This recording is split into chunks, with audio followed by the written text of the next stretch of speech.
Bonjour à tous.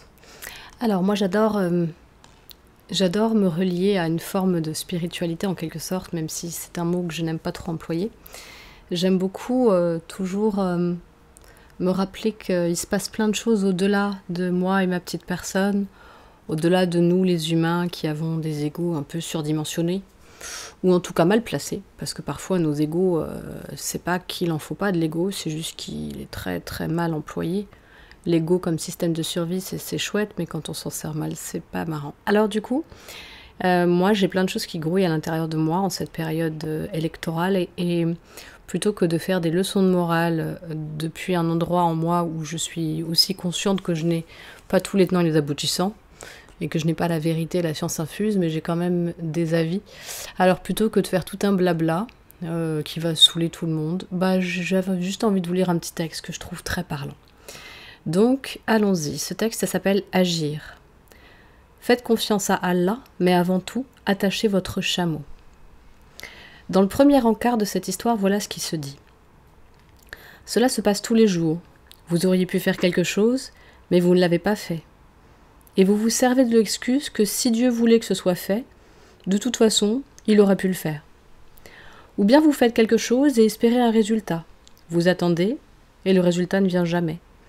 Alors vous êtes en colère, comme si on vous avait trompé, comme si Dieu vous avait trahi, comme s'il était contre vous, arbitraire, plein de préjugés, injuste. Des reproches vous montent à la tête, vous n'avez plus confiance. Quelqu'un de spirituel continue à faire ce qui est humainement possible, mais sans pour autant créer de tension. Parce que nous sommes très, très petits, de minuscules atomes dans cet univers.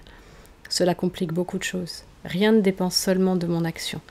Des milliers d'énergies s'entrecroisent, et c'est la somme de ces énergies qui décidera du résultat. Comment puis-je, moi, en décider? Mais si je ne fais rien, le cours des choses en sera tout de même affecté. Je dois agir tout en apprenant cependant à ne pas avoir d'attente. À ce moment-là, l'action devient une forme de prière, sans désir aucun en ce qui concerne le résultat. Il n'y a plus de frustration.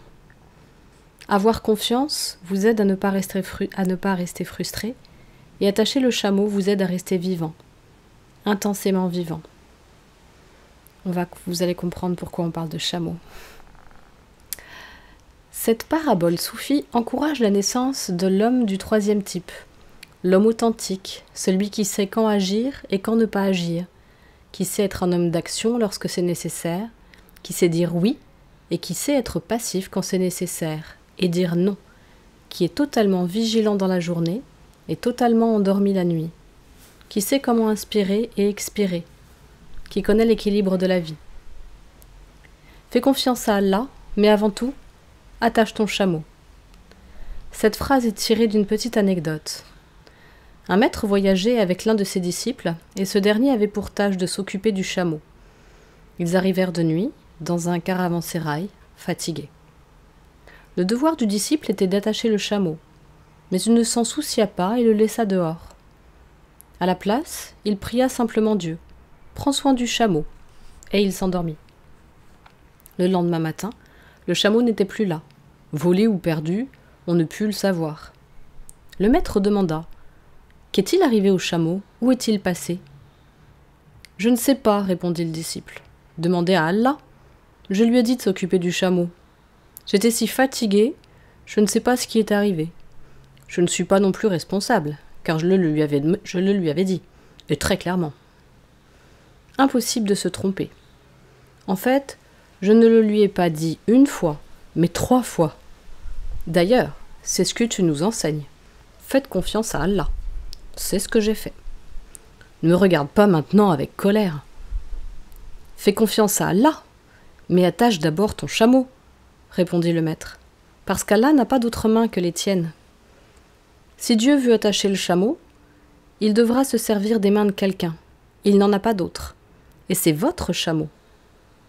La meilleure façon, la plus facile et la plus simple, c'est d'utiliser vos mains. Faites confiance à Allah.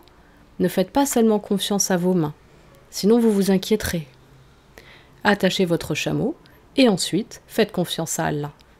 Vous allez dire, alors pourquoi faire confiance à Allah si vous avez attaché le chameau?